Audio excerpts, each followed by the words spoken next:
сайн байна уу? Та бүхэнд өнөөдрийн мэндийг хүргэе. За, Atex Digital Bridge маркетингийн менежер Чимд очир байна. За, Atex Digital Bridge-с та бүхэнд төлөвлөж эхэлж байгаа Expert Talk нэвтрүүлгийн маань хамгийн ихний дугаар эхлээд бэлэн болсон байна. За, манай хамгийн ихний дугаарын маань зочноор Намод Давгийн хамтран үүсгэн байгуулагч 2021 оноос хойшоо крипто салбарт ажиллаж байгаа салбаа маань оролцоход бэлэн болсон байна. За, энэ өдрийн мэнд хүргэе. Салбаа.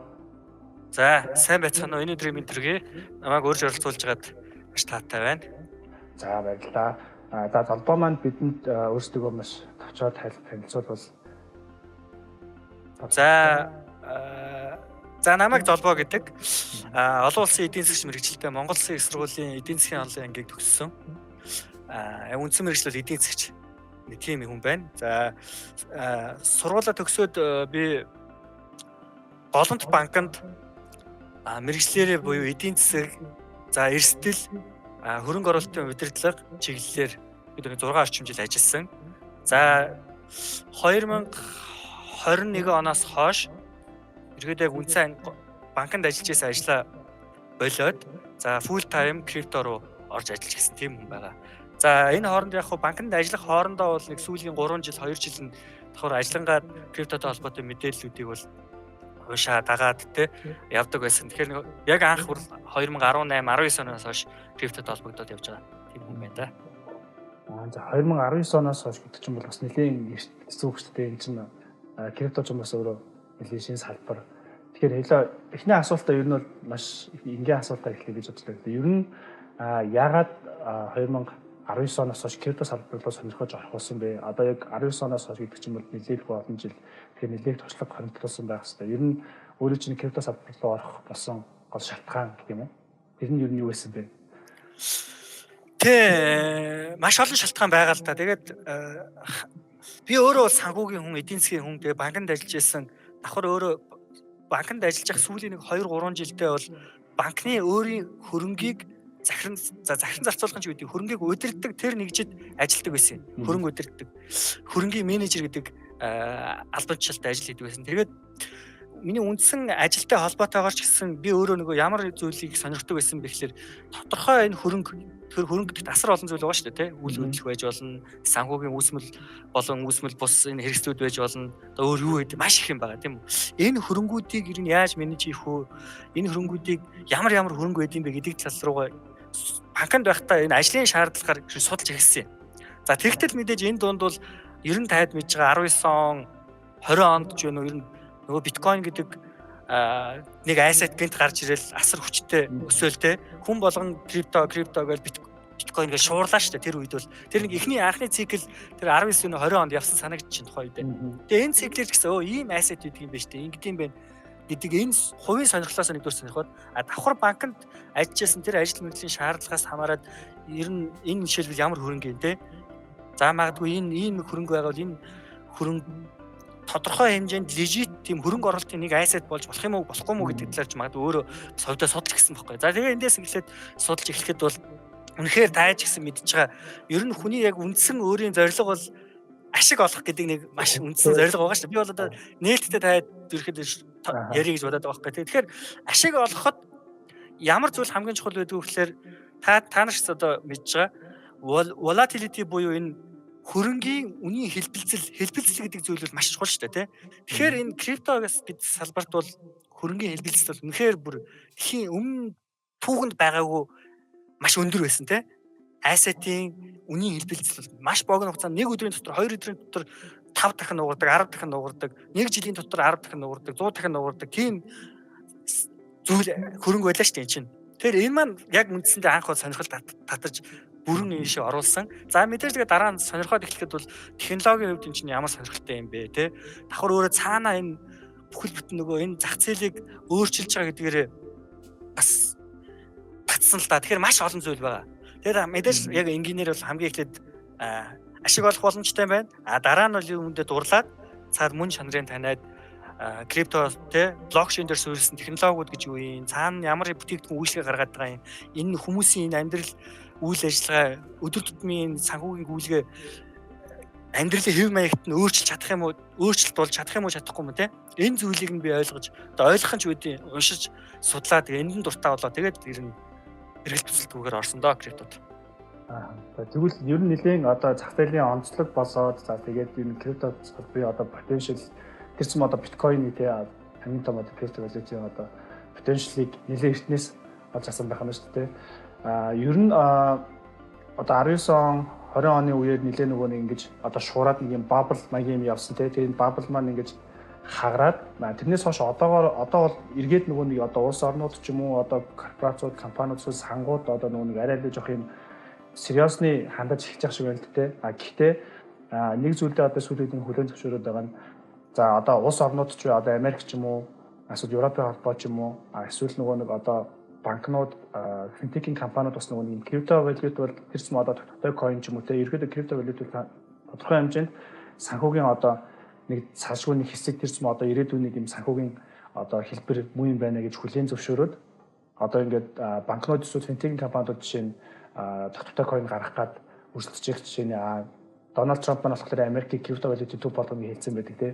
Тэгээд дагаад бусад олон орнууд бас ингээд өөрсдөө ингээд бодлого эргэж хараад ингээд тухай бүрдээ ингээд одоо хууль чатныхаа түвшинд зөвшөөрөөд явж байгаа.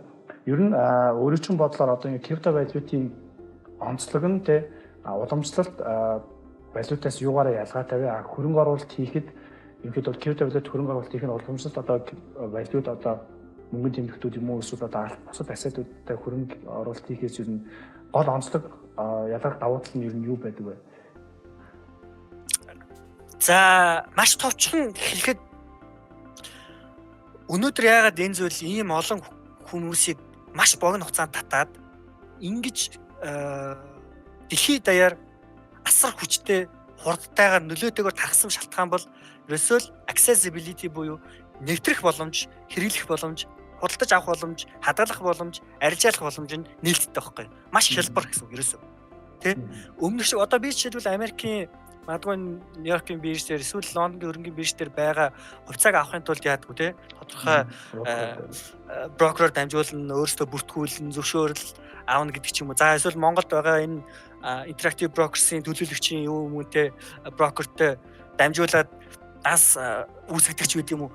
Маш их процесс нь өөр асуудалтай тий. За давхар ингээд арилжаа хийхэд маркет нь 7 хоногийн 5 өдөр ажиллана. За тэгснээ ингээд тодорхой цагуудад ажилладаг. Тэр нь Монголд жишээлбэл тохиромжтой, тохиромжгүй тий гихмчлэн. За би захиалга оруулах гэвэл заримдаа Монголын биржид уцаар хэл захиалга өгнө. Мөнгөө нэг данс руу шилжүүлнэ. Тэр нь ингээд үндсэн энэ уламжлалт санхүүгийн зах зээл энэ тогтолцоо бол өөрөө асар удаан за яг маш хурдтай хөгжиж байгаа л да. Гэхдээ тодорхой хэмжээнд энд бол том барьерууд бол буюу хаалтууд бол байгаад байгаа байхгүй. Процессын одоо бас удаашрал байна тий. Тэгэхээр хамгийн ихэнд крипто энэ хүчтэй ялгарч байгаа энэ онцлог бол ерөөсөө л нээлттэй байдал, хялбар байдал байхгүй. Хүтээнчтэй байдал. За тэгээд үүний дараа бол мэдээж яг гол давуу тал бол мэдээж нөгөө хүн ер нь яагаад тодорхой хөрөнгийг өөртөө байлгадаг юм бэ гэдэг чинь ерөөсөө л сая бүр ихэнд ярьсан шүү дээ. Ашиг, profit тий. Тэгэхээр эцсийн эцэд бол энэ зах зээл чинь өөрөө ашиг олох боломжтой зах зээл буюу уламжлалт санхүүгийн хэрэгслүүдтэй харьцуулахад зах зээлтэй харьцуулахад асар жижигхэн байгаа байхгүй да. Зах зээлийн үнэлгээгээрээ тэр энэ боожж байгаа бүтээгдэхүүнийх нь үйл явцаасаа тэр тий одоо өөр юу гэдэг ч үгүй энэ зах зээл рүү орж байгаа сая өөрөө ярьлаа шүү дээ. Одоо л жишээлбэл ингээд засгийн газрууд, төв банкнууд, үндэс засны компаниуд, хөрөнгө оруулалтын сангууд ийш орж эхэлж байна. 2025 оноос жишээлбэл тий. Степ бид нар жишээлбэл тоглоод хэлэхэд энд монголчууд 2019 18 онд аль хэдийн биткойн, этериум гэж яриад XRP гэж яриад явж исэн байж шүү дээ. Тэгэхэд үшээ одоо жишээлбэл 6-7 жилийн дараа одоо дөнгөж институтууд 24 25 оноос ингэж анхаарч эхэлж байгаа гэдэг чинь энэ нь өөрөө ямар одоо нэг хүүхдээр ярих юм бол мүлхэж байгаа ч гэдэг юм уу дөнгөж алхаж эхэлж хөлд орж байгаа хүүхдэл зөөрлөхөц байхгүй тий. Тэгэхээр хамгийн том 2 3 онцлог нь удирсан эндээс л эхэлнэ. Тэгээд цаашдаа нөгөө технологийн хувьд эн чинь давуу талтай гэдэг шүү дээ тийм үү. Нээлттэй байна. Төвлөрсөн бус засаглал байна тий. За давхар технологийн хувьас гадна процессингийн хувьд маш их давуу тал олгоно. За одоо мөнгөний шилжүүлэг гүйлгээ жишээлбэл маш хямдхан болгож байна. Асар одоо хурдтай болгож байна тий. Одоо swapping буюу одоо арилжааны хэрэгслүүдийг бас айгүй хямдхан болгож чинь гэдэг юм ингээд олон давуу талууд байгаа л да. Тэгээд тэр одоо маш олон энэ сонирхол татах үйс одоо interesting point гэж байна шүү дээ. Сонирхол татах үз энэ олон шин чанараасаа бол одоо бусад санхүүгийн зах зээлийн уламжлалт хэрэгслүүдээс эрс ялгарч байна л да крипто маань. Зөв. Би бас яг нөгөө нэг Coinbase гэдэг бирж байдаг шүү дээ. Тэрний рекламыг үзсэн тэдний нэг юм маркетинг кампайн байдаг юм лээ. It's time to update гэдэг. Тэгээд агуулга нь юу вэ гэхээр яг саяны өөрөө чи хэлдгээр яг нөгөө нэг юм одоо байгаа санхүүгийн одоо систем маань тэр нэлээд тийм данхар юм нүсэр тэг айгүй олон шат тэмцэлтэй байдаг. Тэгээ нэг юм пиццаны реклам дээр айгүй аятайхан тайлбарлсан байсан л да. Пицца захиалаад хүний гарт очих хүртэл ингээд нөгөө нэг банк бол одоо ямар их дамжлага дамжиж хэрэг ингээд татаас авч байгааг ингээд харуулсан. Тэгээ нэг баахан хатаж мацсан жижигхэн болгоцсон пицца байдаг байхгүй. Тэр шиг ер нь бол одоо яг өөрөө чи хэлдэг крипто бол энэ одоо нүсэр санхүүгийн одоо олон шат дараалалтай тий олон юм шимтгэлтэй энэ системийг ерөөсөө л маш ойрхон болгоод маш хялбархан болгоцсон учраас нэг таа. Хоёр нөгөө талаас бас яг нөгөө нэг одоо хүмүүсийн бас амьдралын ямыг нь одоо технологитой ойрхон тэрс маа ер нь гар утсанд нь бүх үйл одоо хэрэглээнийх нь юм явж байгаа. Тэрнтэй илүү ойрхон болгоцсон учраас хүмүүс айгүй хурдан тийм одоо хурдан адаптив үедээ тасан зогсож байгаа байна гэж бас хараад байгаа тий. Тэгээд бас яг нөгөө нэг арилжаачдын хувьд л дээр түрүүний өөрөж хэлдэг яг нөгөө нэг савлгаан өндөртэй. Тэгээд одоо харьцангуй одоо стартапаар одоо компаниар явах юм бол стартап гэж нөгөө нэг том компани ялгарах ганц давуу тал нөгөө нэг юм асар хурдан юм өсөлт үзүүлэх боломжтой байдаг шиг тийм потенциалтай байдаг шиг крипто бол яг тийм байгаад байгаа тий. Одоо тэрс масаа биткойн энэ төр бол ингээд бусад одоо бүр хурдан өсөлт үзүүлдэг одоо нэг юм альткойнууд бас айгүй хурдан өсөлт үзүүлэл айгүй хурдан ханаад байдаг тий. За тийм байгаа. Тэгэнгүүт за манай дотоодын зах зээл дээр аваад үзэнгүүд ер нь ингээ харангууд одоо энэ салбар маань нөгөө нэг юм юу байгаад байгаа. Одоо монголчгүй дэлхийн нийтэд нэлийн тийм шин салбар. Тэрийгээ дагаад нөгөө нэг юм одоо иргэдийн хэм одоо массын энэ талаарх одоо мэдлэг бас айгүй тутмаг байдаг шүү дээ. Ер нь ингээ шин салбарт хүмүүсийг юм одоо иргэдийг educated болгоно гэдэг чинь айгүй хэцүү байдаг. Одоогор бол одоо крипто салбар Монгол жоох нэг юм муу нэртэй байгаа даа шүү дээ. Энэ дөрж жившиг. Тэр маань одоо мэдээж ирэх бүгд мэдж байгаа. Ялчгүй нөгөө нэг баахан coin гарч ирээл те. Тэгэл ингээд нөгөө нэг одоо хууль зүйн зохицуулалтын асуудалтай байлаас одоо ингээд баахан хүмүүс ингээд нэг юм хөрөнгөө алдсан. Энэс л жоох нэг юм сөрөг хандлагатай байгаа гэх юм уу. Ер нь таны бодлоор Монгол крипто салбар ер нь хэрэг хөгжиж байгаа бэ? Дээрээс нь одоо Монгол энэ крипто салбар хөгжихэд тулгамж байгаа энэ гол асуудлуудыг ер нь том зургаар нь юу гэж харж байгаа вэ?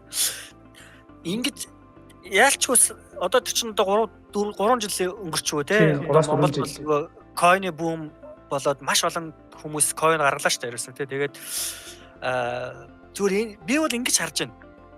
Эхлээд би түрүүнээс хойш ингэж жоох нуршиж яриад байгаа байхгүй. Яагаад тэгээд байгаа вэ гэхээр эцээс бид нэг юмыг ойлгох хэрэгтэй байхгүй. Юу аваад байгаа вэ гэдгийг ойлгох хэрэгтэй. Одоо хүн жишээлбэл ингээд өөрөө машин авах за боли нэг хадаас авахд хүртэл одоо тэр нь одоо яадгийн ингээд бүдүүн нарийн урт богино гэж мэдэн штэ. Юу авч байгааг мэдэн штэ. Тэр юунд ашиглахаа мэдэн штэ. Тийм үстэй. Тэрэн шиг ер нь бүх айсад бүх хөрөнгө чинь өөртөө гэсэн зорилготой, өөртөө гэсэн үнцэнтэй, өөртөө гэсэн хэрэглээтэй байхгүй да. Түүхэнд тий. Бүх юм. Одоо сая алт гэж ярьлаа commodities хүртэл. Commodities ер нь одоо жишээлбэл ямар хэрэгтэй юунд ашиглах юм. Тэгэнгүүт эн чинь өөрөө цаана үнцэн нь болохоор нөгөө safe haven буюу аюулгүй айсаа тал руугаа тийм үү. Илүү нөгөө эрсдлэгсэх тусам жишээлбэл commodity магадгүй алтны үн өсдөг ч гэдэг юм уу. Энэ цаана нөгөө учир шалтгаан жишээлбэл юу вэ штэ. Одоо үнц нь вэ штэ. Үүнтэй яг адилхан бохгүй да. Тэрийг хүмүүс ойлгохгүй одоо. Тэр нь юу гэсэн үг вэ гэхээр тодорхой хэмжээнд буюу одоогор энэ крипто дээр одоо магадгүй хэдэн coin вэ? За би coin market-аас зүгээр хараад харъя л да.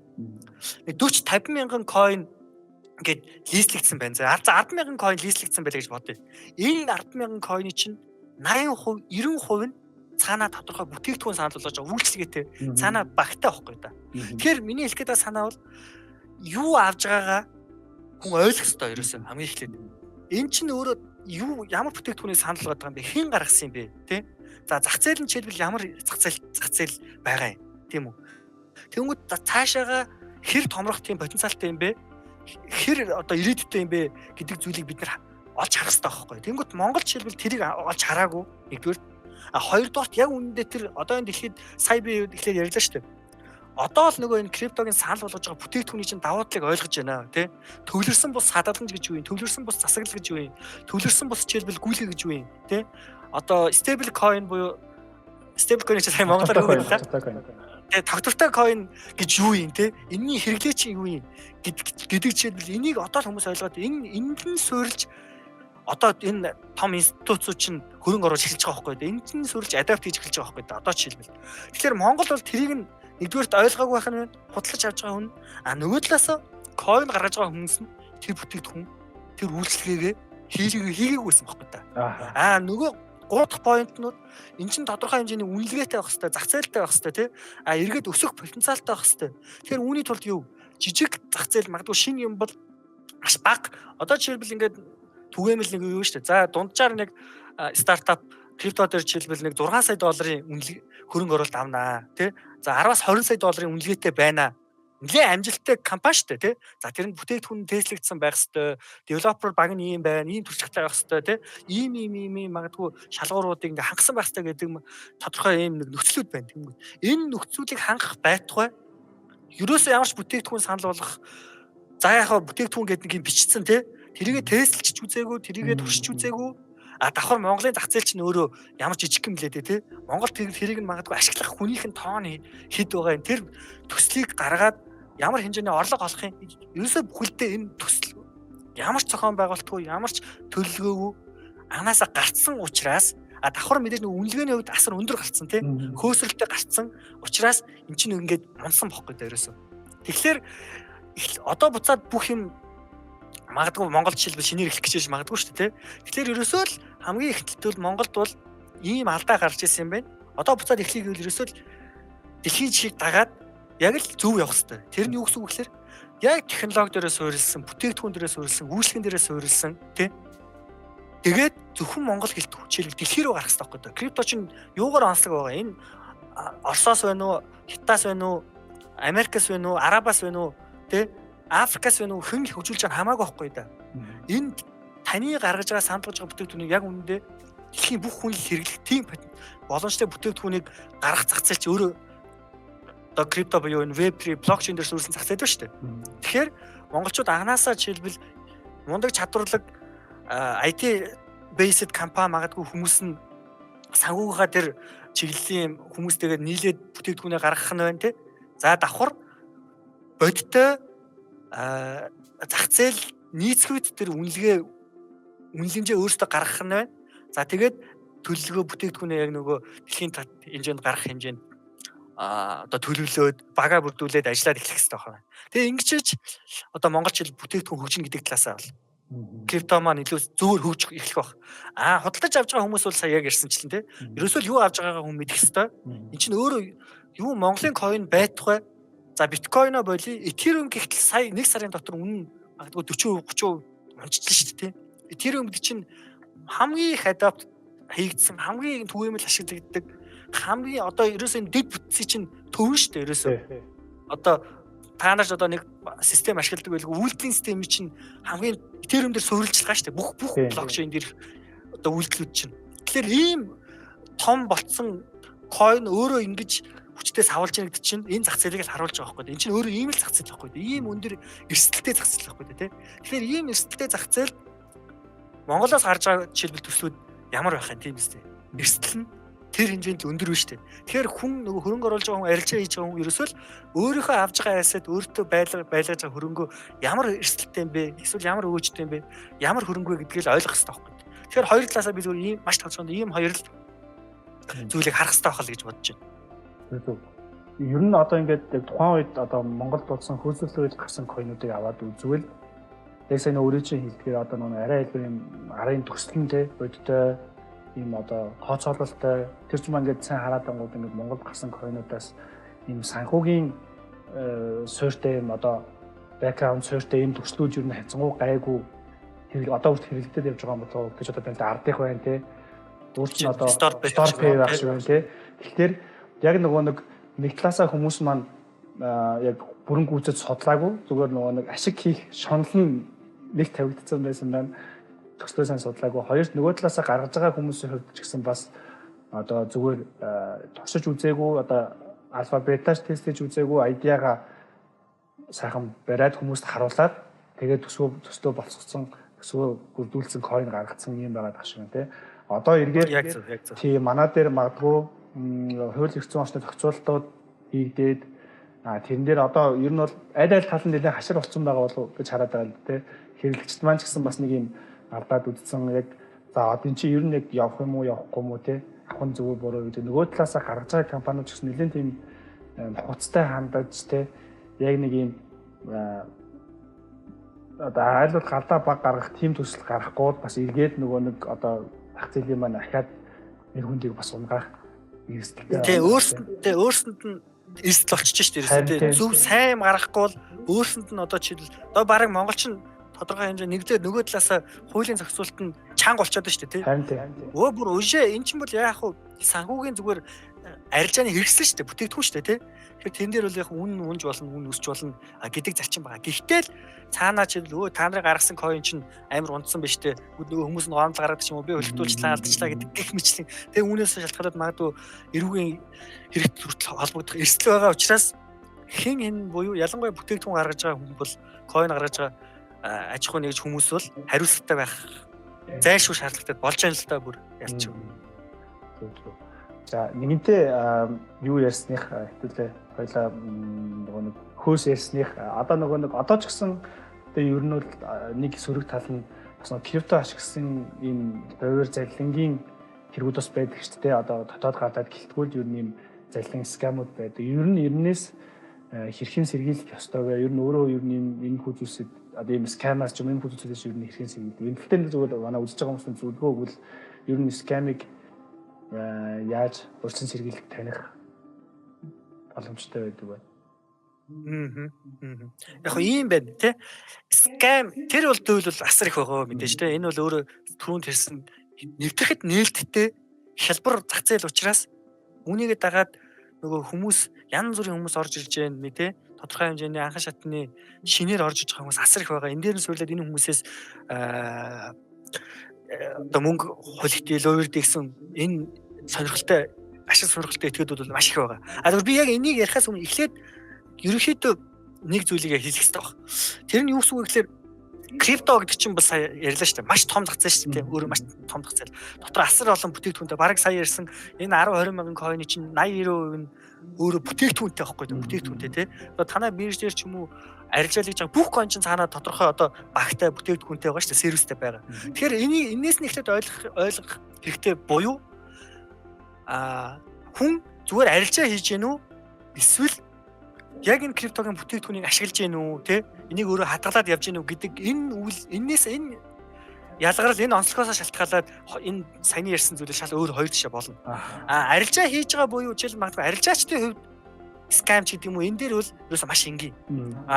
Би нэгдүгээрт бол хамгийн ихний зүйл бол аюулгүй газар арилж байгаа хийх хэрэгтэй байхгүй да. Тэ? Сая жишээлбэл 10 хоногийн өмнө Bybit гэдэг дэлхийн 2 дахь том бирж 1.6 биллион доллартай тэнцэх хэмжээний Ethereum-ыг алдлаа штэ энэ бирж тийм өөрөө. За тэгэхээр энэ дэлхийн түвшинд хамгийн том халдлага боллоо тийм үү нөгөө North Hydroxy Lazarus гэдэг бүлэглэл бол халдлаа. Тэгэхээр энэ зүгээр юуг харуулж байна гэхээр энэ зах зээл чинь өөрөө бид нар байтугай тэр том бирж хүртэл тэр бол цаана ямар гүйлгээ явсан бэ гэхээр тодорхой хэмжээний өөрсдийнхөө asset-ийг шин нөгөө аюулгүйгээр өөр wallet руу шилжүүлэх процесс явж байхад дунд нь нөгөө phishing гүйлгээ явуулаад би энэ данс руу одоо би ингээр хэлвэл би өөртөө байгаа мөнгөө өөр данс руу шилжүүлэх гэж байна шүү дээ тийм үү. Тэгмэл энэ данс руу шилжүүлэх гүйлгэнд нь өөр банкны жишээлбэл данс оруулаад авчиж байгаа байхгүй. Маш би ингээр ярьж байгаа шүү. Тэ? Тэгэхээр жишээлбэл ингээд хүртэл хүний компьютер руу ороод клик хийдэг юм дээр нь хүртэл өөрчлөөд ингээд тэр мөнгийг авч штэ. Тэгэхээр энэ бол ийм аюултай байхгүй эрсдэлтэй. Тэгэхээр хамгийн ихний ээлж юу хэлж байгаа нэхлээр хүн арилжаа хийж байгаа хүнийд бол хүн аюулгүй газар таны хөрөнгө байх хэрэгтэй байхгүй. Банкаар ирвэл магадгүй найдвартай банкн дотор байх хэрэгтэй байхгүй таны хөрөнгө чинь. Тэ? Хувьцаагаар ирвэл та дампуурахгүй байх эрсдэл. Энэ бол арай өөр. Энэ бол арай өөр юм биш үү? Яг хадгаламжаар ирвэл яг л энэ зөв. За банк хадгалан ламбарданд мөнгө байлгах уу, хадгалан зээлийн хашаанд мөнгө байлгах уу, банкнд байлгах уу гэдгийг хүн шийдэх хэрэгтэй байхгүй. Буюу аюулгүй газар өөрийнхөө хөрөнгийг байлга аюулгүй газар арилж байгаа хий.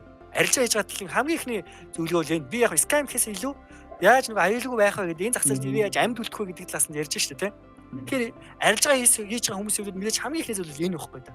Магадгүй тэр дэлхийн хамгийн том бирж дээр нь арилжаал. Гэтэ стил Bybit-ээр хүртэл арилжаалахад тэр бирж 1 бил бараг 2 биллион долларын asset-тай алт хэрсэл. Энэ чинь асар их мөнгө байхгүй да.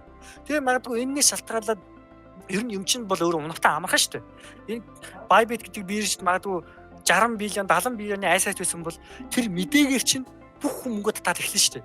Тэгэхээр магадгүй тэр биржийн liquidity-ийн team өндөр хөрөх чадвартай байх боломжгүй байхгүй да тий. Нөгөө банкнд байгаа хүмүүс энэ банк чинь дампуурах гэж байгаа мэн гэдэг мэдээ авангуудаа хатгаламжаа татдаг яг адилхан тий. Тэгэхээр энэ санхүүгийн зах зээл гэж өөр ихтгэлцэлээр суурилдаг зүйл учраас гадны том бирж хүртэл дампуурах буюу bankrupt болох ийм эрсдэлтэй шүү тий. FTX гэдэг бирж гэдэг ч юм уу бид нар ингээд маш олон жишээ байгаа шүү. Тэгэхээр аюулгүй газар арилж байгаа хийгээрээ тий. Би харин энэ дээр бүр үжээ тайтай ярьсных зориуд нэг юм хэлье гэж бодсон юм. Магадгүй Монгол улс нэг талаасаа бол ингээд энийг regulated болгочихлоо, ингээд хатуу болгочихлоо тий. Крипто дээр бүтээгдэхүүн гаргая, coin гаргая, IDO хий, coin зарыг гэвэл заавал ингээд олон шат дамжлага болоод би бараг хувьцаа гаргах гэж байгаа компаниас илүү асуудалтай байна мэн гэж нэг талаасаа бол асуудал байна ярьж байна тийм үү. Нөгөө талаасаа эн чинь магадгүй миний бодлоор юу гэж юм гэхээр Монголын нөгөө зөвшөөрлөө авсан биржүүд чинь илүү давуу тал болж байгаа юм шүү. Тодорхой хэмжээнд энэ биржүүд өөрсдийнхөө хөрөнгийг баталгаажуулаад зөвшөөрлөө аваад тий банк шиг л авахгүй. Би банкнд ажилласан өнөөдөр мэдэж байна. Банк бол заавал байлгах нөөц гэдэг ч байд юм уу тий өөр зээлийн харьцаа гэдэг ч юм уу. Энэ банк тасралтгүй үйл ажиллагаагаа явуулах үз тэр шаардлагуудыг бүгдийг хангаж л ажилладаг байхгүй да. Тэр шиг магадгүй биржүүд ч гэсэн тийм байдаг гэж магадгүй. Тэгэхээр би юу гэсэн үг хэлэх гээд байна. Асргаараа Монгол биржүүд маань жишээлбэл тодорхой хэмжээний нэг эрсдэл учирлаа тий. Тэгэхэд энийг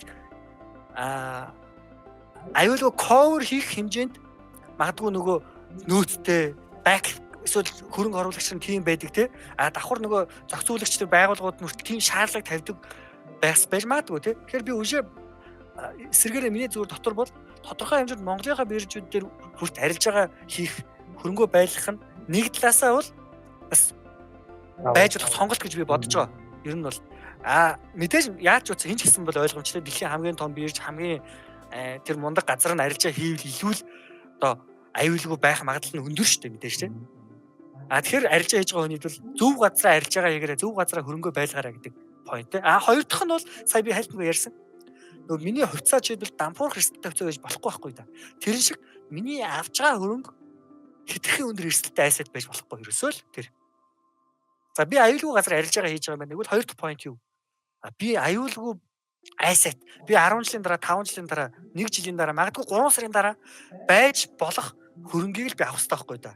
Тэр нөгөө крипто ч өөрөө бүтээгдэхүүн суурилсан бизнес болчиход байгаа гэдэг шалтгаанаараа буюу би нөгөө ямар ч хэн гаргасан мэддэггүй тий юу авж байгаагаа би ойлгохгүйгээр тийм авчаад сарын дараа 2 сарын дараа тэр чинь байхгүй болчих мэдэн шүү дээ. Тэр маш тавчхондоо юу авж байгаагаа сайн ойлгоорой. Энд чинь өөрөө өөрийгөө энэ зах зээл дээр аюулгүй байлгаж байгаа тэр бас нэг хэлбэр шүү тий. За ер нь бол арилжаа хийж байгаа хүмүүст маш ингийн хоёр л арга хэлнэ. Мэдээж нөгөө тэр хөшүүрийг ашиглаж байгаа ч байдаг юм уу? Тэр тодорхой санхүүгийн өөр нөгөө опшнс арилжаа хийж байгаа тэр хүмүүс бол тэр юу хийж байгаагаа мэдээж мэдэх хэрэгтэй тий.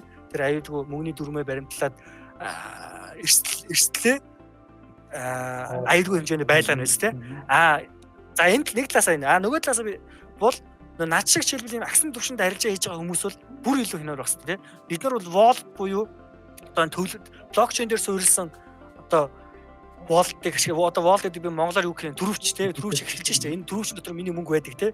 Тэгэхээр хамгийн эхлээл би янз бүрийн сайт өөрийнхөө wallet-ыг холбож болохгүй янз бүрийн одоо хүн рүү мэйлэр жишээлбэл дарсан эсэн бүсийн линкэн дээр дарж болохгүй гэдэг ч юм уу. Ерөөсөө маш ингээр би өөрийнхөө төрөвчийг карманда хийгээ барьж байгаа явж байгаа байхгүй юу.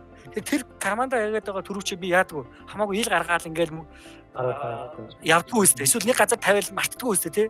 Яг тэрнтэй л адилханаар энэ цахим орчинд байгаа энэ өөрийнхөө asset-ийг яг л сайн хайрлах хэрэгтэй. Ерөөсөө. Зүгээр маш тавчхандаа би тэгж ингэж ерөөсөө бүр хэлэх юм байна. Карт шүү дээ, банкны карт шүү дээ. Бид нар банкны картаа шүү дээ. Ямар ч хамаагүй сайтад холбоол уншуулаад эсвэл хүмүүс шууд өгөөд идэх үстэй тий. Ингээл зуруулаад идэх үстэй. Яг тэрнтэй адилхан байхгүй да. Тэгэхээр still blockchain based энэ үйлчлэгээ энэ зах зээл гэдэг чинь өөрөө юу гэсэн үг вэ? Таны карт чинь бүр бүх хүний өмнө нээлттэй байгаа байхгүй да. Тэгэхээр таны карт бүх хүний өмнө нээлттэй учраас та энэ картыг аюулгүй байлгахын тулд бүр хинээс ч илүү хянамгай маш өндөр түвшинд аюулгүй байдлаа хангаж ажиллах хэрэгтэй. Тэгээ би бол маш тавчханд ингэж л хэлье. Зүгээр яг тэгээд цаашаагаа ярил асар олон юм байгаа шүү дээ мэдээж те. Янз бүрийн мэйл дээр дарахгүй байх хэрэгтэй. Эсэн бусын одоо юу гэдэг ч үгүй сайттай холбохгүй байх хэрэгтэй ч юм уу те. Сая хальт ирсэн. Тэгэхээр энэ бол та өөрийнхөө картыг яаж ашигладаг шиг л өөрийнхөө крипто болон wallet-уудыг тэр хэмжээнд л ашиглаарай л гэж хэлэх гээд байна. Ер нь Facebook дижитал руу шийдсэн тусгаас ш яг өөрийнхөө хэтвчиг тасандаа байгаа мөнгөө яад нэг тийшгээд чи нөгөө дижитал уулмөр айгуу сайн анзаарч аюулгүй байдлаа хангаарай. Тэр нэг чухал юм шүү дээ. Зөв. За хоёлаа тэгвэл дараагийн крипто маркет талбайгаа нэг асуулт байна та. Ер нь бол одоо нөгөө хамгийн том крипто asset байгаа шүү дээ. Биткойны ер нь үнийн савлгаанаас хамаарат ерөөдөө маркетинг үнийн савлгаа бас ингээд жоох нөлөөдөгтэй.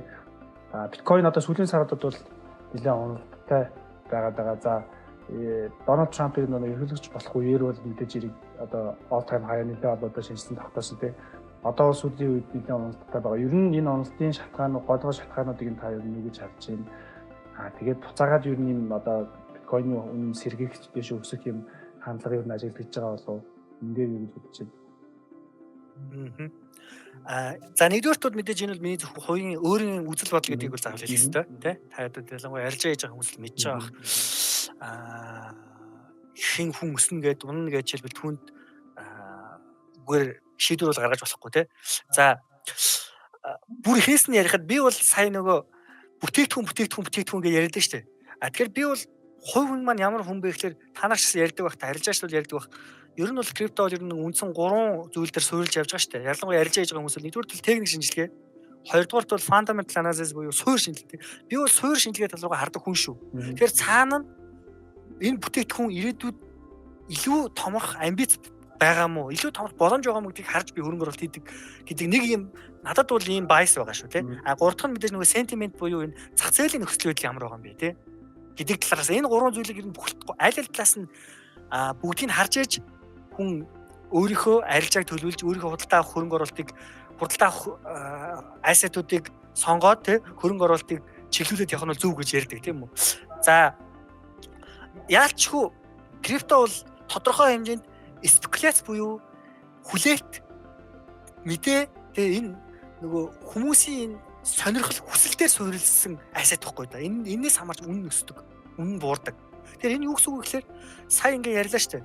Одоо ингээ цикл явдаг тийм үү? Мэдээ цикл явна, өснө унна. Сая яалчгүй ярьсан. Дональд Трамп яллаа, ерөнхийлөгч боллоо. Энэ үед all time high хэд удаа эвдлээ гэж тийм үү? Энэ өөрөө юу гэсэн үг вэ гэхээр нөгөө л яг цаана спекуляц буюу хүмүүс илүү энэ ассетыг үнийн өснөө гэж бодож л гол энэ ассет ч өсдөг байхгүй. Би бол маш энгийн талаас нь ярьж байгаа шүү.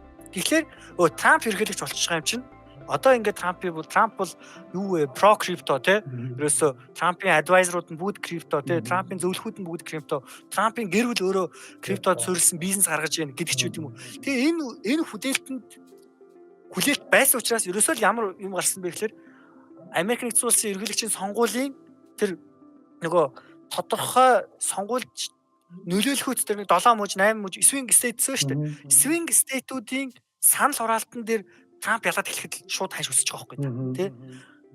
Эн чинь бол мэдээний энэ хүлээлтийн нөлөө тийм үү. Тэгээд энэ зүйл чинь явсаар яваад хизээ хүртэл явж ирэхлээр та яг бодож бол яг нэг арилжаа гэдэг хүмүүс л мэдэж штэ. Buy the rumor sell the news гэж ярьдаг тийм үү. Яг л адилхан. Ерөнхийлөгчийн тангараг өргөтөл тасралтгүй өсөж байгаа байхгүй. Биткойн тасралтгүй өсөж байна тийм үү. Тэгээд өргөөд баг одоо өргөнгүүт нь унжгаа маашин. За одоо би арайч бас үлээж магадгүй шүү. Зүгээр яг санаа ерөнхий зүй тогтлоо тэгж явлаа шүү дээ. Тэгэхээр энэ юунд харуулж ирэхлээр тодорхой хэмжээний криптог хамгийн энгийнээр хэлэхэд энэ криптог өсгөж байсан их метр шалтгаан чинь филд болчихж байгаа байхгүй. Дийлчихэж байгаа байхгүй та. Тэгэхээр одоо ерөнхийлөгч болоод яах юм?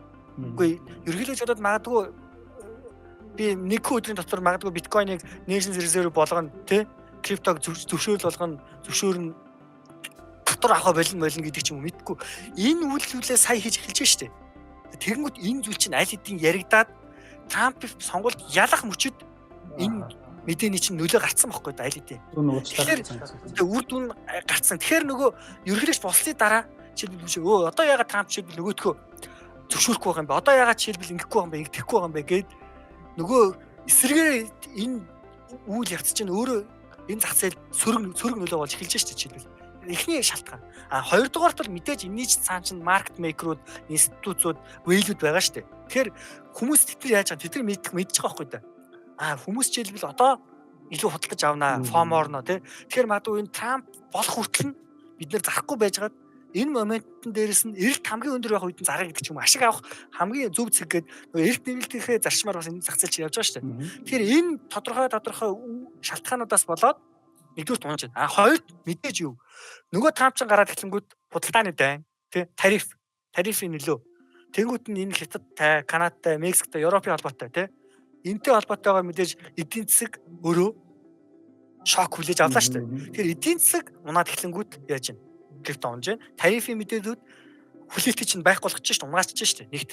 Мэдээж хоёрт бол нөгөө дайнтай холбоотой мэдээллүүд нөгөө Трамп чинь ялгаагүй л хүлээлт. Би гарч ирэнгүүтэл жишээлбэл ингээд дайны чинь тогсооно тий. Би гарч ирэнгүүтэл энэ асуудлуудыг чинь шийднэ. Үгүй байхгүй да тий. Үжээ энэ дээр чинь эргээл стил ингээл юу вэ? Сая хүртэл ингээл эсэргээрээ Зеленский Трамп хоёр хоорондоо муудаад жишээлбэл ингээд салж штт. Үжээ тэгэхээр нөгөө хүлээлт болон үр дүн орчин шал зөрөөд байгаа байхгүй да.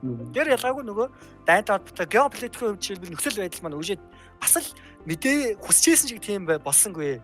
Бүхэлд нь энийг ярих юм бол макро эдийн засгийн нөхцөл байдал.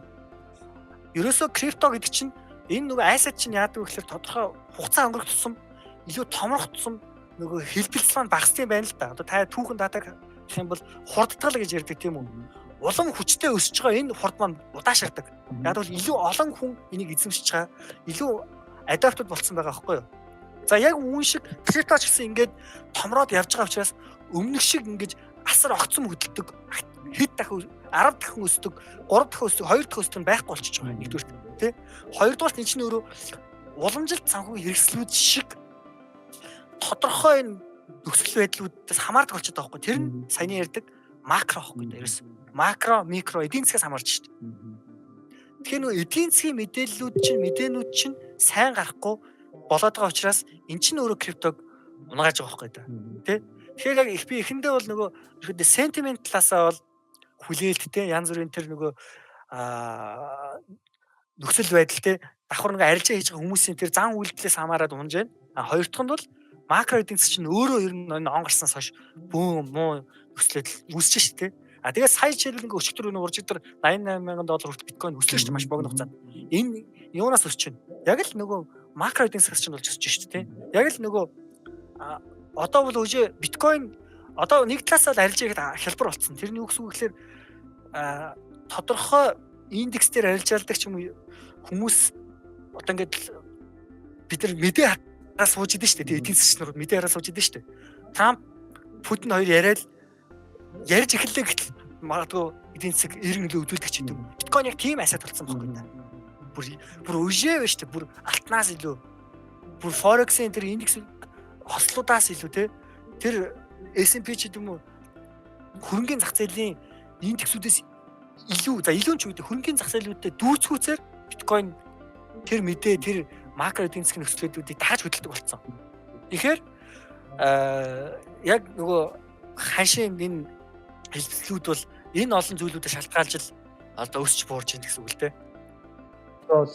Одоо нэг биткойн маань өөрөө нэлийн зах зээлийн үнэлгээний өргөжөөд нэлийн том цар хүрээгээ тэлэх тусмаа одоо бусад санхүүгийн асуудлуудтай ерөөдөө ижтэр ингээд маркетинг нөлөө тэнцээ гарч байгаа хөдөлгөөн илүү одоо ингээд уялдаж эхэлж байна.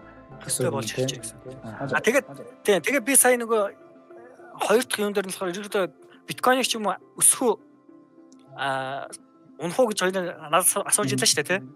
Тэр нь хариулъя гэвэл би яг маш товчноор дараа нь дэлгэрүүлж асууж магадгүй зүгээр маш товчноор хэлэхэд ханшуул ингээд янз бүрээр өсч буурж байна. Энэ бол зөв бохгүй да. Зөв үйлдэл, зөв зөв үзэгдэл ажиглаж байна тийм үү? Энэ хүмүүс чинь тодорхой хэмжээнд левел дээр ашиг авах хэрэгтэй байхгүй да ялчгүй. Тэр ашиг авах момент нь чинь нөгөө ерөнхийлөгчийн сонгуулийн тангараа өргөж байгаа ерөнхийлөгч болж байгаа тэр момент л байсан болж таарж штэ нэг талаас. А одоо нөгөө талаасаа ярих юм бол нөгөө түрүүнд ярьдаг шиг Америк нэгдсэн улс чинь криптогийн төв болох гэдэг штэ. Крипто про крипто хүн тэнд Америк нэгдсэн улс ерөнхийлөгч болчиход байна штэ.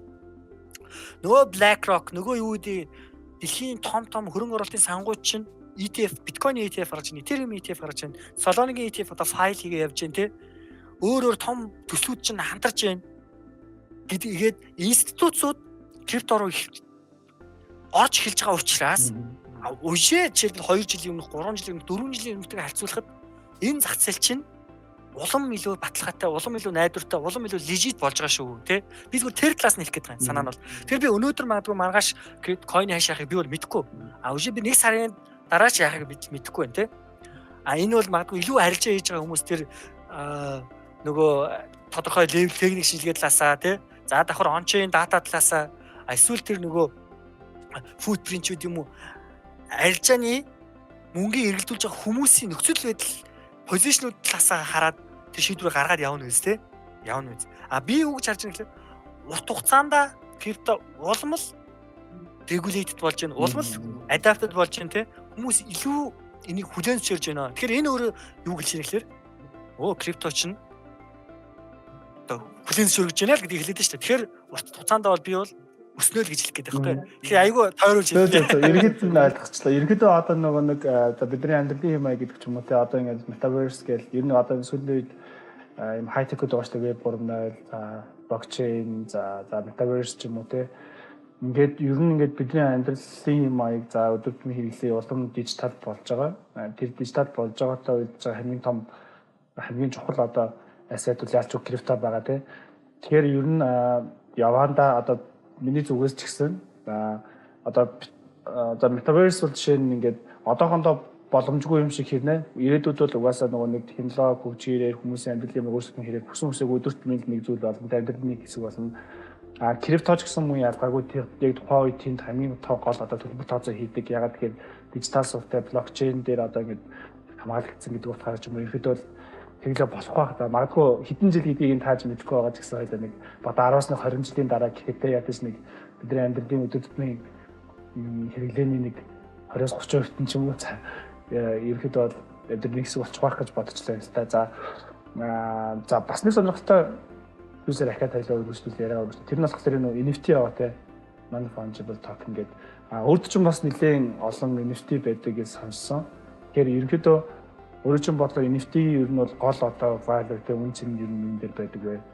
Дээрээс нь NFT одоо зөвхөн урлагийн бүтээлтэй одоо холбоотой юу эсвэл энэ өөр салбаруудад ер нь яаж ашиглаж байгаа вэ? NFT-ийн талаар ер нь өгөж бодож байна. Тий. За дахиад NFT гэдэг чинь бол бас л асар том одоо ойлголт шүү дээ. Маш том ойлголт. Тий. Энэ дотор бол сая non-fungible token гэдэг ярьж байна. Мэдээж хамгийн энгийнээр ярил зүгээр монголоор орчлоод гэх юм бол дахин давтагшгүй токен гэж хэлдэг тийм үү те дахин давтагшгүй токен. Тэгэхээр яг энийг би маш энгийнээр ярих юм бол ерөөсөө л бүх юм багхгүй даа. Юу ч байж болно NFT гэдэг зүйл бол ерөөсөө те сая урлагийн бүтээл ярьж байна. Одоогоор бол хөвчлэн зураг те файл дундаа зургийн хэлбэр илүү байж байна л да. Тэгээд нөгөө энэ арт based буюу зурган дээрээ суурлаад энэ дээрээ илүү collection болоо те NFT collection гэдэг тэр төрөл рүүгээ илүү хөгжөөд явж байгаа NFT бол. За би бол тэр тал руугаа илүү NFT-нүүд надад байгаа. Тэр нь юу гэсэн үг гэхээр тодорхой collection тодорхой би ялгаагүй coin авч яана гэсэн үг ерөөс энгийнээр хэлэхэд. Тэр нь илүү цөөн тоо. Би маш энгийнээр илүү цөөн тоотой. Илүүтэй маш цөөн тоотой. Энэ 1000 ширхэг 2000 ширхэг 100000 ширхэг л тоотой байхгүй энэ зүйл. Энэ зүйл дотроо хоорондоо дахин давтагчгүй. Хоорондоо ялгаатай гэсэн үг. Магадгүй зургаараа ялгаатай байхгүй да. Тэ? Тэгэхээр эн чинь өөрөө үжээ нөгөө энгийн койноос шилбэл магадгүй ялгарх нэг давтал нь хоорондоо ялгаатай болж эхэлж байна. Маш цөөхөнтэй. Цөөхөн тоотой болж эхэлж байгаа учраас энэ өөрөө илүү exclusive буюу тодорхой одоо нэг community руу чиглэж байгаа байхгүй да. Тэгэхээр одоогийн зорилго нь ерөөсөө үндсэн хэрэглээ нь энэ буюу юу би 10,000 хүнд зориулсан 2,000 хүнд зориулсан бүтээгдэхүүн зарах буюу бүтээгдэхүүн буюу эсрэгээр нэг талаас энэ зүйлийг эзэмшиж 10,000 хүн байгаа шүү. 2,000 хүн байгаа шүү буюу community based энэ сектор энэ одоо юу гэдэг чинь нийгэмлэг рүү би орох энэ түлхүүр болж байгаа байхгүй нэг одоогоор л хөгжиж байгаа. Тэр нь одоо энэ collection based NFT гэж яваад байгаа. Югсгвэл би 2222 шиг байдаг энэ NFT-г эзэмснээр за энийг эзэмсэж байгаа магадгүй 1800 хүн байгаа. Би энэ 1800-ны нэг болох байхгүй да. Гэдэг point тий. Тэгээ магадгүй энэ үргэлжлээд 1800 хүнд нь энэ NFT-г эзэмсэж байгаа хүмүүст нь магадгүй exclusive benefits, perks тэ давуу талууд өөр мэдээллүүд, alpha call-ууд тодорхой хэмжээний хөнгөлөлт урамшуулж гэдэг юм өгдөг тий. А энэ талаас ийм ерөөдөө бүтээгдэхүүн болоод илүү хөгжөөд явж байна. А тэгэхээр надад бол жишээлбэл одоо энэ бүх блокчейн бүх төслүүд чинь өөрсдийнхээ NFT-тэй өөрсдөө асар олон тооны NFT байгаа тийм. Яг надад бол маш олон NFT байгаа. Гэхдээ яг л нөгөө юу талаасаа ярихад NFT гэдэг нэг юу ч мэдэхгүй юм зураг авч болохгүй. Тэр чинь эргээл хинж гаргаж болно тий. Тэр нэг 2000 шиг тэр 100 шиг байсан ч хамаагүй. Тэр 100 шиг байгаа зүйл чинь гаргаж байгаа хүн тэр зүйлийг хаяал явчвал тэр хинт хэрэггүй байхгүй да бүр. Хинт хэрэггүй зүйл болно. Тэ? Тийм учраас яг л адилхан NFT гэвэл бид нар юу авч байгаа вэ, яаж байгаа гэдгийг сайн ойлгоорой тий. А зөвхөн давуу тал нь бол ийм байгаад байгаа шүү. За энэ яг за тэгээ буцаад яг нөгөө үндсэн асуулт руу ярихвал NFT гэдэг маань бүх юм байж болно л доо тий. Тэгэхээр эн чинь өөрөө хоорондоо дахин давтагдчихгүй зүйл болоод явчихлаар юу гэсэн үг гэхээр одоо битүүрийн энэ яриаг хүртэл видео биш хүртэл NFT болгож болно. Битүүрийн яриаг NFT болгож видео файлыг зүгээр блокчейн рүү оруулаад хадгалахад энэ NFT байхгүй да. NFT. Тэ? Тэгэхээр энийг хүн яаж ашиглаж болно шүү дээ? Яаж ашиглаж болно? Одоо жишээлбэл таад ингээд бид нар яадаг вэ гэхээр энэ түүх одоо ер нь юм гэдэг чинь айгүй сони юм ба шүү дээ. Юу гэсэн үг гэхээр үнсэн гэдэг зүйл чинь юунаас хамаардаг вэ гэхээр хэний юуных вэ гэдгээс хамаардаг юм байна л да. Өөрөөр хэлбэл энэ зүйл бүтээгдэхүүнийг хэн гаргаж байгаа юм бэ те энэ бүтээгдэхүүнийг ямар компани гаргаж байгаа юм бэ гэдэг зүйлээс л тэр зүйл үнцэнтэй болж харагддаг тийм үү. Одоо гол зураг бол энийг хэн зурсан юм бэ гэдгээс хамаардаг. А яг тэрнтэй адилхан одоо жишээлбэл хэн юу гэж бичсэн юм бэ? Хэн юу гэж хэлсэн юм бэ? Хэн юу гэж ярьсан юм бэ гэдэг чинь хүртэл тодорхой хэмжээнд үнцэнтэй болсон байхгүй да. Тэгэхээр үржээ би хамгийн ихний их гээд байгаа зүйл NFT бол бүх зүйл байхгүй да. NFT бол бүх зүйл. Тэгэхээр бит хоёрын энэ яриаг магадгүй видео болгож хадгалаад магадгүй хоёулаа хэн нэг нь 10 жилийн дараа 20 жилийн дараа тэр бунтан болго л дээ. Тэр бунтан болго. Тэнгүүт жишээлбэл энэ хүний 20 жилийн өмнө анх ярьж исэн энэ яриаг NFT болгоцсон гэдэг та нар одоо яг үндсэн official legally одоо энэ яриаг их нь эзэмшсэн шүү дээ. Энэ бүтээгдэхүүнийг та нар гаргаж байна. Тэгээ яг энэ та нарт байгаа баталгаажж байгаа бол таны эн чинь хүртэл ингээ үнцэнтэй болж байж болно шүү дээ, тий? Жишээлбэл. Тэгэхээр би маш ингээнээр NFT гэдэг зүйл бүх зүйл юу ч байж болно. Энийг хэн гаргаж байгаа юм бэ? Ямар тоотой гаргаж байгаа юм бэ гэдгээс л хамаарж байгаа шүү зэ. Тэгээд сая эргээд бас нөгөө талаас ярихад NFT бол маш олон зүйлээр ашиглагдаж болно те. Маш олон зүйлээр ашиглаж болно. Одоо жишээлбэл ингээд ticket гэдээ ярьж штэ те. Одоо яг нэг collection NFT-ийн араас хамгийн түгээмэл яригддаг зүйл нь ticket байхгүй. Ticketing систем дээр NFT ашиглаж байгаа юм. Тэр нь яаж юм гэхээр мэдээ цаасаар хэвлээд байгаа плетийг бол хүн дууралгаал хийчих болж байна тийм үү. За онлайнаар ticket хийхлээр нөгөө QR кодоор ингээд уншуулдаг те. Тэр нь цаанаа яг өөрсдийнх нь бүртгэлийн нэг систем дээр явж ич байгаа юм уу, явахгүй ч байгаа юм уу мэдэхгүй шүү хүн. Ер нь бүх зүйл чинь бүртгэл байхгүй. Блокчейн чинь өөрөө дахин давтагч бүртгэлийн систем шүү дээ. Аливаа зүйлийг тэгээ бүртгэл хийж байгаа энэ зүйлийг өөрчлөх боломжгүйгээр бүртгэж байгаа байхгүй та. Тэгэнгүүт магадгүй NFT-г жишээлбэл ингээд бүртгээд энийг ингээд хийчихэд энэ яг би нэг сарын зүйл нэг 2000 шиг тикет зарлаа заяа. Тэр яг 2000 шиг тикетийн NFT гаргачихад энэ дунд өөрийг нэмж болохгүй, өөрийг хасч болохгүй, энийг хурамчаар хийж болохгүй байхгүй та. Тэр яг тэр контрактаа хийгээл энэ контракт дээр байгаа энэ NFT-г та эзэмшчихэл орж болно гэд хүмүүст өгчөхөд энэ хамгийн аюулгүй байхгүй да нэг талаасаа. Хүн энийг дуураалах боломжгүй. Яг л эн чинь нэгэн танай компани гаргасан энэ 2000 шиг зүйл чинь танай компани гаргасан шүү 2000 шиг шүү код нь энэ шүү гэд аль хэдийн гаргацсан учраас дахин давтарч үлдчихэж байгаа байхгүй. Тэр энийг өөр хүн гаргасан ч адилхан зурагтай гаргасан ч адилхан QR-тай гаргасан ч өөр хүн гаргасан юм байна штэ. 2001 дэх юм биш үү гэдэг ингээд харагдах байхгүй да. Тэгэхээр би яг энийг тайлбарлах шалтгаан ерөөсөө NFT гэдэг чинь шалтгаан нь энэ байхгүй. Ерөөсөө ганцуудаа бүртгэдэг гэдэг. Тий, ахиж адилхан зурагтай юм хийж болно. Тий. Адилхан харагддаг юм хийж болно. Адилхан дуу хоолойтой юм хийж болно. Тэгтээ хэн гаргаж байгаа вэ гэдэг нь бүх хүнд нээлттэй ялгаа нь харагдана. Тэгэхээр эн чинь давуу тал нь нөгөө ялгаатай байдал гэдгээрээ ялгарчж байгаа учраас жишээлбэл үүн дээрээс хүрэлсэн маш олон бизнес хийж болно. Одоо тэгээд нэг цаашаа ярил эн чинь нөгөө өөрөө бас асар том юу учраас сэдв учраас тийм. Ингээд ярихад саяных шиг ярихад ойлгомжтой байх байх. Зөв. Ер нь нэг талаасаа технологи талаасаа одоо чинь оюун өмчиг гэдэг ч юм уу те гаргахчийг нь аягүй сайн дижитал орчинд хадаад өгч байна. Нөгөө талаасаа тэр маань ардталт нь бас ямар бенефит байгаа, ямар community байгаа вэ гэдэг нь бас аягүй чухал болчиход байгаа. Одоо Монгол дээр жишээ авах юм бол нэлээд их одоо амжилттай явсан CT NFT байгаа шүү дээ. Одоо Vol байгаа нэг юм крипточдын community бүрдээдээ чон байгаа. Тэр community-доос хүмүүс мэдээлэл авдаг. Тэнд чинь нэг арай нэг өөр бенефит байгаа даа шүү дээ. Арай зах зээл хэлс мэдээлэлтэй ч юм уу. Дээрээс нь эсвэл нийлж нөгөө нэг өвлийн чийдэд нөгөө нэг ингэдэг тэг хөрөнгө оруулалт хийдэг. Нөгөө талаасаа яг юм урлаг талаасаа гэх юм бол одоо жишээ нөгөө онц дүмдийн эсвэл нөгөө нэг fragile-ийн ч юм уу ингээд яг NFT-гүүд яг амлчин асар хүмүүсээ ингээд ураа тэг киноныхоо дуу оруулалт ч юм ингээд нэр гаргаад ингээд яг нөгөө нэг юм анхны үзүүрийг нь үзүүлж мүзүүлээ зөвхөн NFT худалдаа авсан хүмүүстэй ч юм яг бенефит өгж байгаа. Тэгэхээр яг ардталт нь ямар ахиалаг сайшиг ямар төсөлд явж байгаа. Нөгөө талаас тэр нь ямар community тэг бүрдүүлж байгаа хин гаргаж байгаа гэдэг нь бас айгүй чухал байх нь үстэй. Тийм яг тийм. Тэгэл яг л хэн гаргаж байгаа нь нээлттэй байхгүй даа болно. Хэн гаргаж байгаа нь нээлттэй тэр хүн өөрийнхөө хүссэн тоогоор тэр зүйлийг гаргаад өөр хүн хийж гаргаж чадахгүй гэдэг нь хамгийн чухал.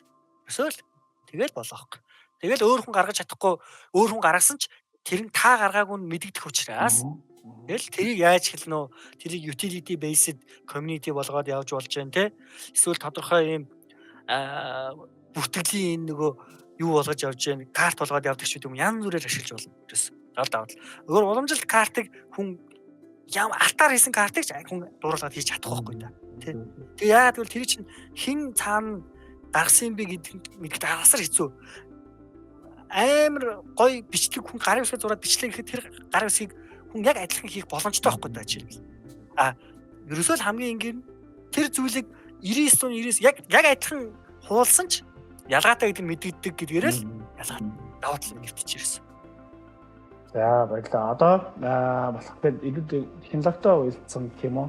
Одоо сүүлийн жилүүдэд л хүн болгоны одоо ингэ байнга сонсож байгааг байна шүү дээ. AI хиймэл хэм баян ухаан гэлтэй. Тэгмүүд хэм баян ухаан бол нэлээд ч байтаа барыг араагүй салбар хаадаг тий.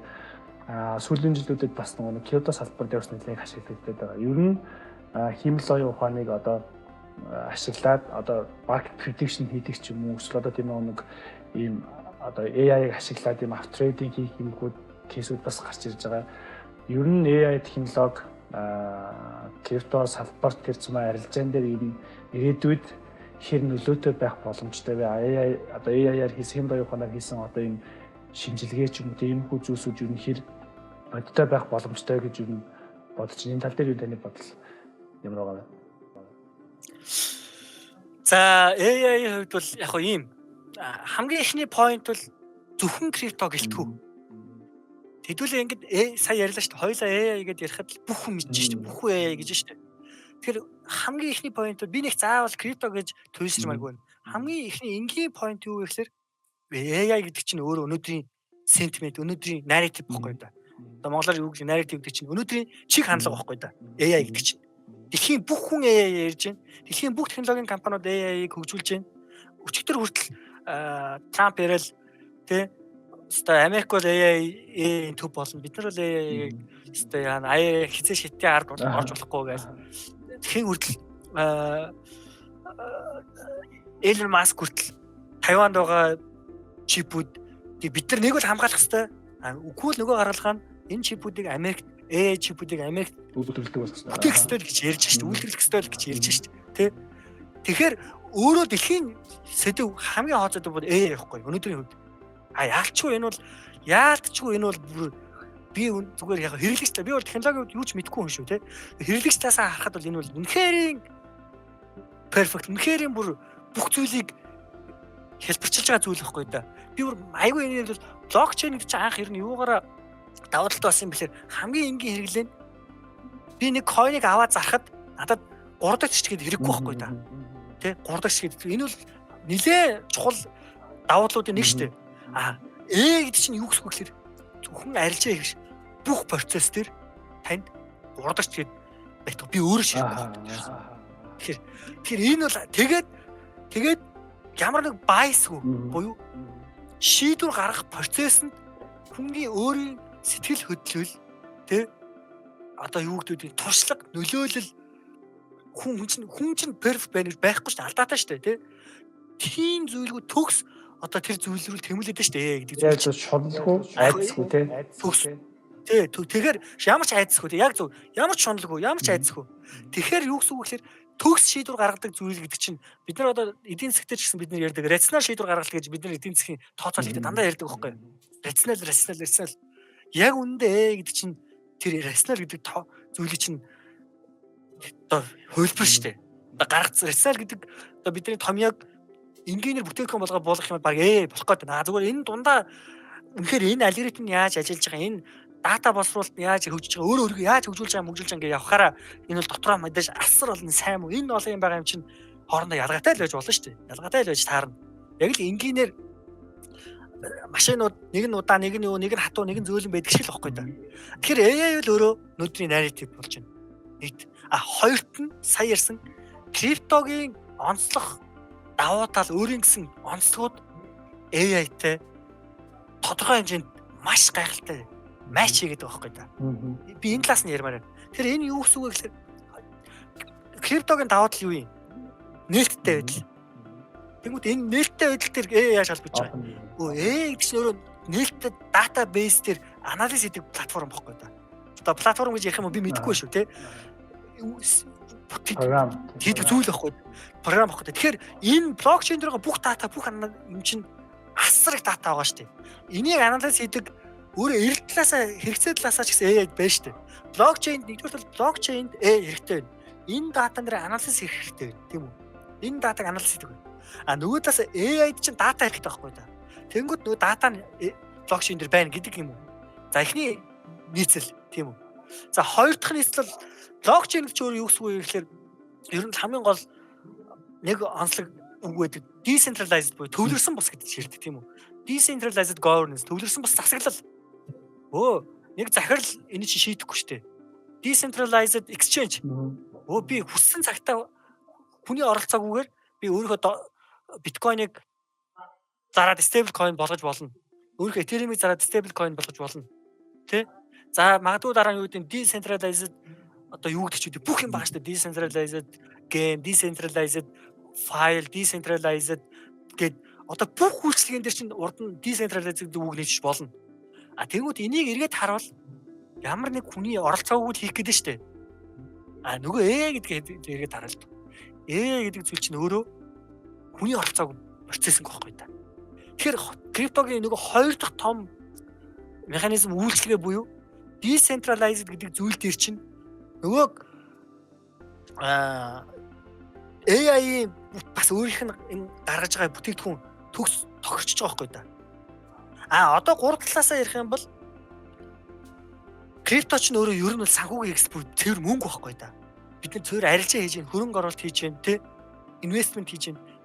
Тэгэнгүүт энэ дээр чинь өстой жинхэнэ сая ярддаг хамгийн смарт шийдвэр гаргах, хамгийн сайн судалгаа, тэ хамгийн хурдан мэдээлэл одоо энэ нээлттэй зах зээлээс би авч болох бүх юм авмаар шүү дээ нээлттэй тий. Бараг үжээ миний инвестмент, миний арилжааг надаас илүү ухаантай хүн хийчүүл надад амар өстэй тий. Одоо арилжаа хийдэг хүмүүс жишээлбэл ингээл мундаг арилжаагчдаас сигнал аваад copy trading хий, таны арилжааг дагаа хэлэх явдаг үстэй. Тэгвэл таад боддоо. AI гэдэг чинь ерөөсөө байж болох хамгийн ухаалаг хүн гэж яриад байгаа шүү дээ. Тарих гэж яриад байгаа шүү дээ. Тэгвэл ийм тарих яах нь вэ? Хинээс ч илүү арилжаа хийж чаддаг, хинээс ч илүү хөрөнгө оруулалт хийж чаддаг, хинээс ч илүү магадгүй юу гэдэг үлт хийж чаддаг болох юм шүү дээ. Тэгвэл нөгөө арилжаандаа AI-г ашиглая гэдэг тэр зүйл чинь давхар орж эхэлж байгаа байхгүй да. Орж эхэлж байгаа.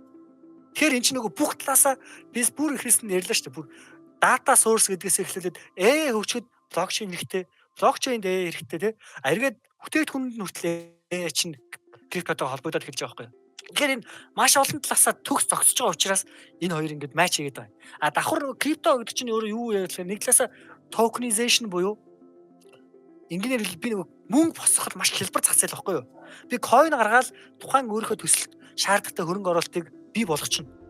А тэгэхээр нөгөө AI гэдэг зүйл чинь шинэ сектор учраас шинэ стартап компаниуд чи яах юм? А илүү би хялбар мөнгө босгоход магадгүй хялбар зах зээл дээр би арилжаа хиймээр шүү дээ. Би өөрөө л ашиг олмоор шүү дээ бүтээгдэхүүнийг гаргаснараа. Тэгэхээр нөгөө криптотор магадгүй суйрлаад явхаараа яах нь нэг coin гаргаад тэрнийхээ 20%-ийг өөртөө авдаг ч байд юм уу те. Тэрнийхээ 20%-ийг инвесторуудад зардаг ч байд юм уу. Тэрнийхээ 30%-ийг community-д санал болгодог ч юм уу. Өөрөө крипто ч бас нэг талаасаа бүхэлдээ incentive баггүй да. Бүхэлдээ бүтээгдэхүүнийг борлуулахад дэмжлэг болох энэ маркетингийн нэг хэрэгсэл баггүй да. Одоо криптод юу болж гэхээр би таны бүтээгдэхүүнийг хэрэглэхээр би танд мөнгө өгөх биш. Би танаас инсентив урамшуул авч байгаа шүү дээ криптод. Блокчейн чинь тэргүүрээ даваад л та. Тэнгүүд AI ч гэсэн та нар манай AI-г хэрэглэлтэй. Манай AI дээр юм хэлдэг ингээл дээ. Тэнгүүд тайхан та нарт би өөрсдөө coin өгөө хэлдэг. Тэ? Нөгөө royalty гэж ярьдаг ш. Тэрэн шиг тэр бүх талаасаа энэ чинь матч хийгээд байгаа байхгүй юу? Ер нь бол. Сая нөгөө бүр эхэнд ярьдаг нэг юмын дэлгүүрээс хиймэл оюун ухаан дээр суурилсан хөрөнгө оруулалт арилжаа гэдэг зүйл одоо яг өнөөдөр өчигдөр 1 сарын өмнө энэ бүр хөгжиж байна. Энэ дээр бол жинхэнэ төслүүд хөгжиж байна. Жинхэнэ төслүүд илүү улам хооронд өрсөлдөж байна. Танд арилжаа хийдэг ботууд гарч эхэлж байна. Хөрөнгө оруулалт хийдэг AI-д гарч эхэлж байна. Үшээ бүр venture capital буюу хөрөнгө оруулалтын сангийн шийдвэрийг гаргах хэмжээнд манай AI яг бот гэж ярихгүй нэг AI agent гэж ярьдээ. Манай agent бол хөрөнгө оруулалтын шийдвэрийг ямар ч хүнээс илүү ухаалаг гаргаад явна. 10 жил жишээлбэл манай хөрөнгө оруулалт AI-аар удирдуулсан хөрөнгө оруулалтын сан маань магадгүй энэ өөр хэн байдیں۔ Venture capital тодорхой нэг юу байдیں۔ Coinbase Ventures ч байд юм уу эсвэл YZ Labs ч байд юм уу эднээс илүү перформанс үзүүлэх потенциалтай бид нар тим юм гаргаж ийн ч гэдэг юм уу ингээ явж байна жишээлбэл тий. Тэгэхээр энэ өөрөө бүх талаасаа криптотоор холбогдож байгаа. За тэгвэл ер нь бол одоо ингээд хүний ярих юм бол манай одоо крипто хоёр маань маш төгс зохицох хосооч гэсэн үг юм байна шүү дээ. Гэхдээ яг more likely илүү нөгөө нэг юм тоон дээр суурилсан ер нь бол AI бол алдаа гарах магадлал тун бага. Дээрээс нь сэтгэл хөдлөлтөө арт одоо нэг арилжаачдын нийтлэг гаргадаг нөгөө нэг алдаануудыг бол огт гаргахгүй гэдэг утгаараа айгуу том давуу талтай. Тэгээд технологийн бас өөрсдийнх нь цаад шийдэн хүртэл ер нь нэлийн төстэй учраас ер нь AI-тай холбоотой prediction ч юм уу аюун арилжаа бол илүү л одоо хялбар болгож өгнө гэсэн юм шүү дээ. За хоёлаа бас нэлээд батан ярилцлаа. Тэгээд энгийн асуултаар эхэлсэн юм чинь бас энгийн асуултаар дуусгая гэж бодож байна. Ер нь ингээд анхлан одоо крипто салбарт орох гэж байгаа хүмүүс ер нь одоо крипто биржээ сонгоход ер нь мөнгө зөвлөгөө өгвөл одоо юу анхаарах хэрэгтэй таныг юм одоо анхлан суралцж байгаа олж байгаа хүмүүс суралцж байгаа хүмүүс ер нь зөвлөгөө өгвөл ер нь крипто биржээ сонгохдоо маш олон бирж чадах гадартууд ингээд сонгохдоо ер нь юун дээр анхаарах зүгээр гэдэг вэ? Тэгээд өөрийнхөө зөвлөгөө өгвөл яг түрүүнд бол ярьсан те ер нь бид нар арилжаа хийхдээ бирж сонгохдоо бол маш аюулгүй олон та өөрийнхөө мөнгийг л хүнд өгöd нь шүү дээ бас нэг талаасаа.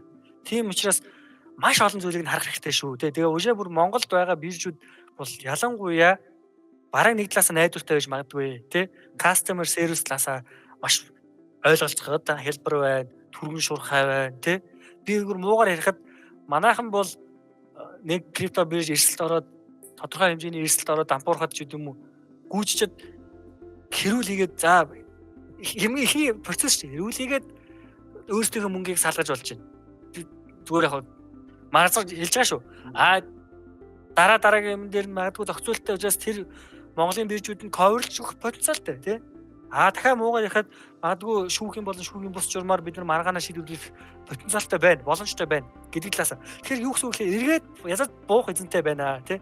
Тийм учраас Монголын биржүүд байж болж байна тий. Байж болж шүү. Шинээр эхэлж байгаа хүмүүсүүд үшээ ялангуяа монгол хэл дээрээ өөрсдөө энэ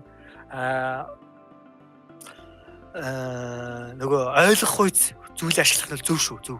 За энэ бол маш энгийнээр Би тэгтээ ингээ таад ингээ анзаарвал юмыг айгүй ингэж нөгөө жоохон нуршиж тэ ойлгох хүн ойлгох гэж ярьдаг байхгүй юу.